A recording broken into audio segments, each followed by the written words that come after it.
25 Januari 2020 ini kita sudah menginjak ke usia 3 tahun. Untuk hari ini kita cukup merayakan dengan sederhana karena mengingat pandemi ini kan yang masih belum jelas. Penting sebenarnya bukan rame-ramenya sih, Maxi Team bisa sama-sama merayakan ulang tahun ini bersama-sama. Selain itu kita juga bikin program menarik buat para pelanggan kita yang hari ini belanja. Untuk 100 orang pertama itu kita kasih merchandise. Terus untuk yang berulang tahun di tanggal yang sama, yaitu tanggal 25 Januari, itu kita kasih voucher belanja senilai Rp250.000. Itu syaratnya membawa KTP saja dan menunjukkan bahwa memang dia berulang tahun di hari yang ini.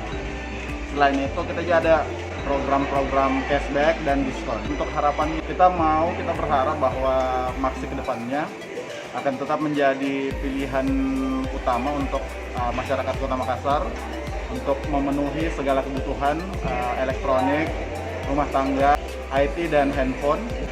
Maxi Store akan lebih dikenal. Untuk menghadapi pandemi kita tentu saja tetap membuka toko. Kita prokesnya itu lebih ketat.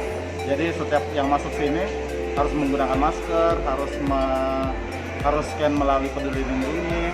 Nah, selain itu juga kita mempermudah orang yang mungkin masih takut untuk belanja ke toko langsung.